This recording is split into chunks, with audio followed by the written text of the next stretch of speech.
Not every company believes in making the loudest announcement. Some prefer to let their products do the talking. And Honda has followed that approach once again by bringing back the Prelude.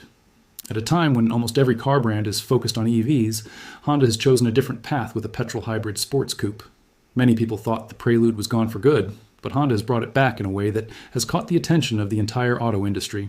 Instead of chasing trends, the company has stayed focused on its own philosophy. The Prelude has already been launched in Japan, and Honda is now preparing to introduce it to global markets. This is not a car built just to follow the latest trend. It is made for people who enjoy the real feeling of driving and appreciate a well-balanced car. What makes the Prelude special is not only its features or specifications, but the thinking behind the way Honda has designed it. That is why ignoring this car could be a mistake. The big question is, what kind of engine technology has Honda used in the new Prelude? And can it really stand against companies like Tesla, BYD, and Toyota? In this video, we will understand what makes the Honda Prelude different, what Honda is trying to achieve with it, and why many big car companies are paying close attention. Before we move ahead, don't forget to subscribe to Tesla Tech so you never miss videos like this. How big is Honda? Really? Before we talk about Honda's new car, it's important to understand how big Honda really is and how strong its presence is around the world, because the real value of any new vehicle becomes clear only when you know the company standing behind it. Honda is not a small or newly established brand. It is one of those few automobile companies that people recognize almost everywhere in the world. And Honda is not limited to making cars. The company also builds motorcycles, scooters, power equipment, jet engines, and even aircraft.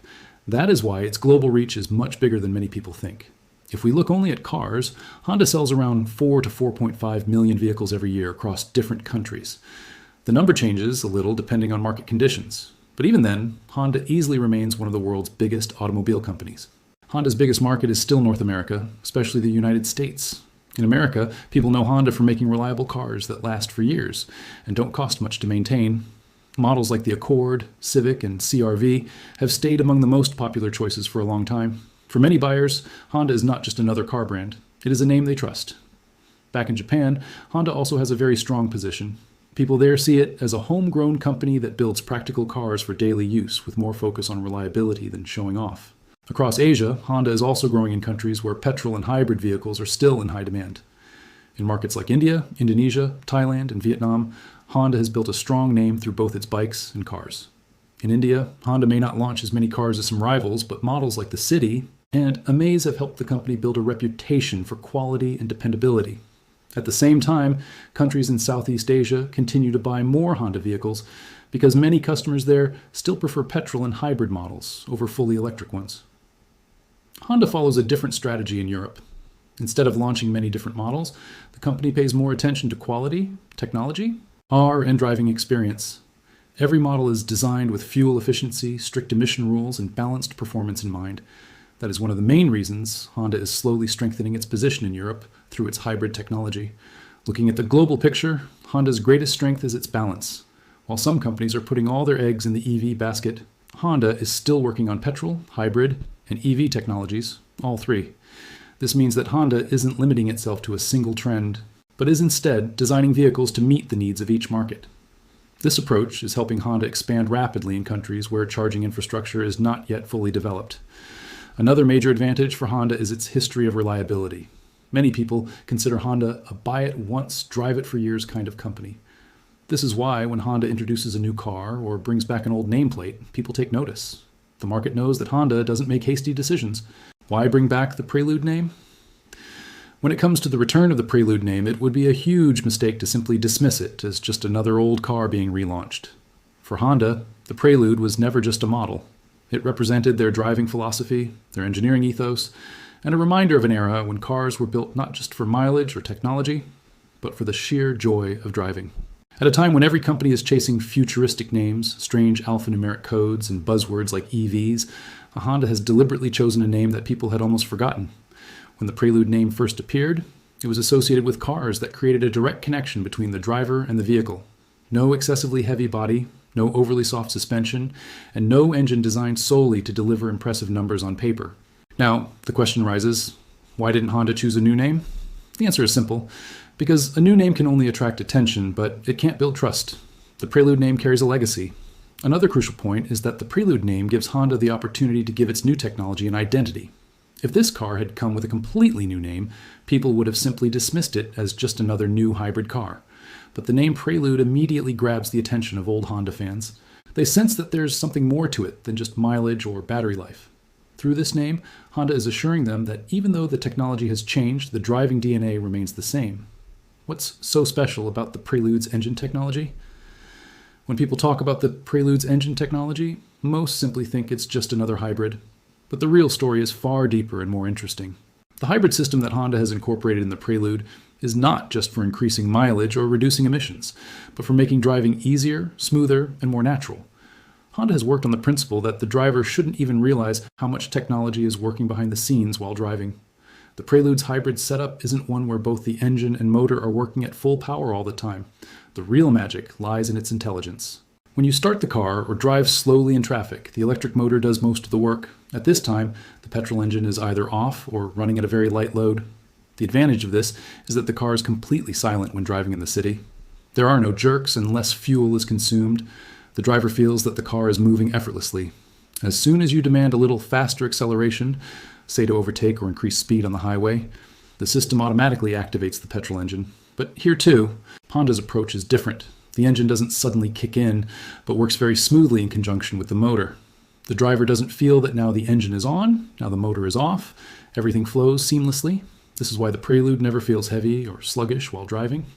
A major feature of this hybrid system is that the engine always does what it does best. Sometimes, instead of directly powering the wheels, the engine only generates electricity. The petrol engine acts like a generator, and that electricity is supplied to the motor, which drives the wheels. This prevents unnecessary strain on the engine and maintains its efficiency. This is especially useful when the car is running at a constant speed or on a slight incline. Now, if you are driving at a consistently high speed on the highway, the system changes again. At that time, the petrol engine starts powering the wheels directly because the engine is more efficient at maintaining a constant speed for a long period. The motor then goes into a support role, meaning providing a little extra power when needed or maintaining smoothness. The driver simply feels that the car is running smoothly without any noise or effort. The biggest advantage of this entire system for the driver is that they don't have to manage anything. No tension about changing modes, no need to think about whether to drive in EV mode or on petrol. The Prelude understands on its own what is best in each situation. This is Honda's true philosophy. Technology should work for the driver, not the other way around. Another major advantage is that the battery in this hybrid setup is not very large. This means that the car's weight doesn't increase unnecessarily, and the driving balance is maintained. People often complain that EVs feel heavy due to the battery. This is not the case with the Prelude. Therefore, the car remains under control on turns. The steering feels light and responsive, and the driver gets the confidence that the car is responding to their commands. When it comes to mileage, Honda hasn't made any exaggerated claims here either. The Prelude's hybrid system is tuned in such a way that fuel consumption is significantly reduced in everyday use. This is a great relief for people who drive in the city, as that's where the most fuel is consumed. Also, since there is no need to plug in the battery to charge it, there are no worries about charging infrastructure. Why didn't Honda choose a fully electric vehicle? When the question arises as to why Honda didn't choose the path of a fully electric vehicle, the answer is not hidden in a single reason, but in several small realities of the real world. Honda believes that EVs are definitely a part of the future, but currently EVs are not the perfect solution for every person, every country, and every situation. Honda's perspective is a little more grounded. It doesn't look at what's trending today, but rather at the problems people face in real life. The first and biggest problem is charging. On paper, EVs seem very easy. Charge at home and go. But in reality, charging infrastructure is still incomplete in most parts of the world. Even in large cities, finding charging points can often be difficult, and the situation is even worse in smaller towns or on highways. Honda understands that until charging becomes as easy as filling up at a petrol station, EVs cannot become a reliable option for everyone. Another major problem is charging time. With a petrol or diesel car, it takes 5 minutes, and you're back on the road. With an EV, the same task can take half an hour, or sometimes even longer. Not everyone has that much time in their daily lives.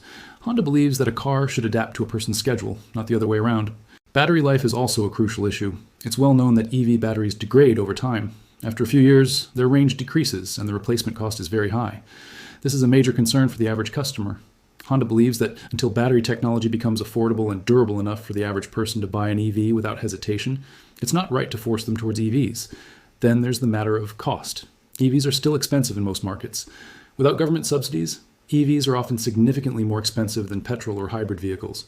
Honda clearly acknowledges that not every customer is willing to pay such a high price, especially in countries where a car is a necessity, not a luxury.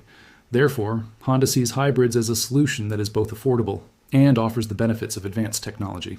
Another major factor is the varying needs of different countries. Japan, the US, India, Southeast Asia, each has different roads, weather conditions, traffic patterns, and usage habits. Honda believes that applying a single technology to all markets is not the right approach. Where EVs are viable, Honda will introduce them. But where petrol and hybrids are currently the more sensible option, Honda will offer those. Part of Honda's philosophy is that EVs don't simply mean zero emissions. The resources used in battery manufacturing, mining, and the method of electricity generation, all of these also impact the environment.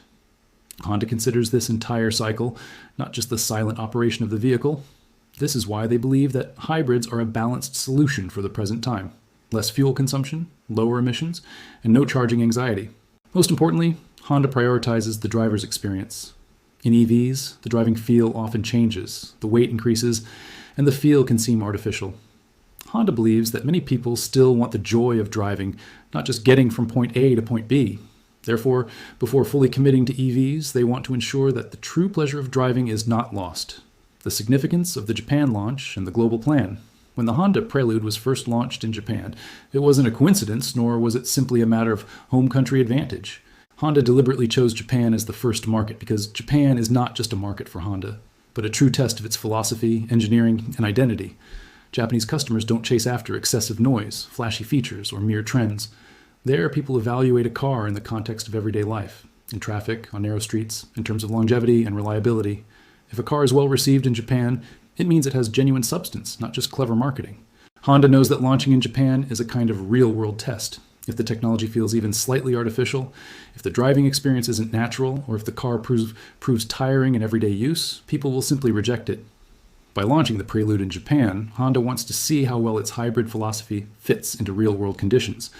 This also demonstrates the company's confidence to first present its product to its most discerning audience, and then to the world.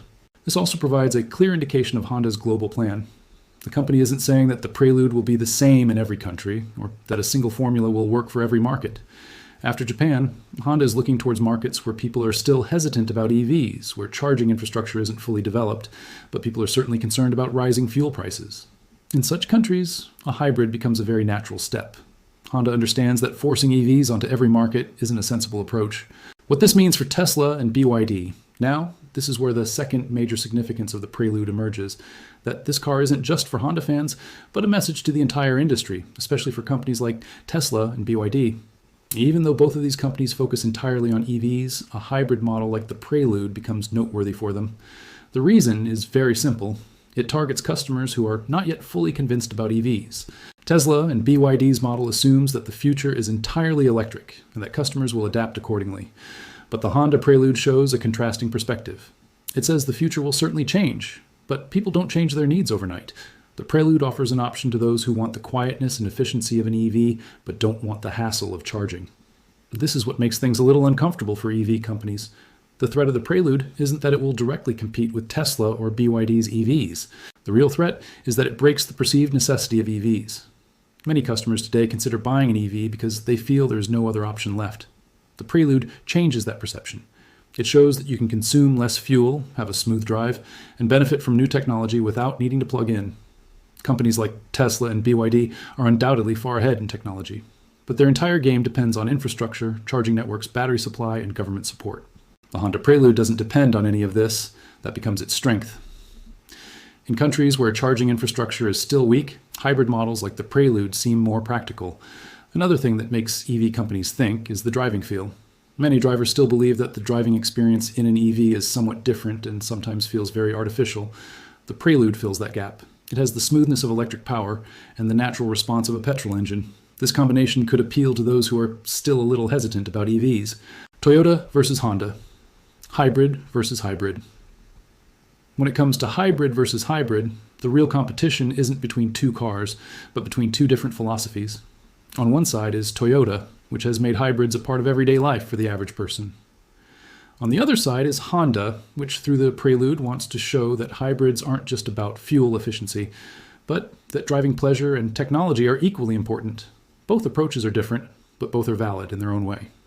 The question is, what does the customer want? Toyota has approached hybrids from a very practical perspective. Their entire focus has been on making cars that consume less fuel, are highly reliable, and run for years without any major problems. From the Prius to the Camry and Corolla, Toyota's hybrid cars are designed for people who simply want a car that starts every morning, takes them to the office, brings them back, and doesn't break the bank. Toyota's game is to ensure the driver doesn't have to think too much. Just get in and drive. That's why many people consider Toyota a no-hassle car. The Honda Prelude comes from a completely different school of thought. Honda isn't saying that mileage isn't important, but they also don't believe that a car is just about getting from A to B. With the Prelude, Honda puts the driver at the center. Steering response, acceleration feel, the car's balance on corners, all these things are just as important to Honda as fuel efficiency. The Prelude is for those who want to smile while driving, not just when looking at the fuel gauge. Toyota's hybrid technology is very mature. Years of experience have made it very smooth and reliable, but because of that, it also feels a bit conservative. Toyota doesn't take risks. They only advance technology that has been proven. The Honda Prelude shows a bit of risk, but that risk is what makes it different. Honda hasn't just created a saving machine with its hybrid system, but a system that makes driving feel natural. From the perspective of an average driver, the Toyota Hybrid feels quieter and more comfortable. It doesn't give you the feeling that you're driving something special, but it never disappoints either. The Honda Prelude, on the other hand, makes you feel with every drive that this car understands what you want. Instant response when you ask for acceleration, and confidence when you take a corner. This is the difference that doesn't show up on the mileage sheet, but matters a lot in the real world. When it comes to reliability, Toyota's name has become a brand in itself. Many people buy a Toyota without much thought because they know the car won't let them down. Honda is also not far behind in terms of reliability. But with the Prelude, Honda wants to say that along with reliability, emotion is also important. A car can be more than just a tool, it can be an experience. In terms of technology, both have different approaches. Toyota keeps technology in the background. The driver hardly notices what's going on under the hood. In the Honda Prelude, technology supports driving but doesn't overpower it. The system itself decides when the engine is needed and when the motor is needed, so that the driver gets the right power without any hassle. Ultimately, this comparison boils down to one question. What do you want from a car? If your answer is low running costs, high reliability, and a car that just works, then Toyota's hybrid will suit you better. But if you want driving to be a little exciting, to make you feel like a driver and not just a passenger, then the Honda Prelude will attract you. Therefore, it would be wrong to say that one is right and the other is wrong. In reality, both Toyota and Honda are taking hybrids in different directions. Toyota wants to remain the king of mileage and reliability, while Honda, through the Prelude, wants to show that the future of hybrids is not just about savings, but also about fun. If you like videos about cars like this, subscribe to Tesla Tech now. Here we explain every major move in the auto industry with honesty. Don't forget to press the bell icon so you never miss an update.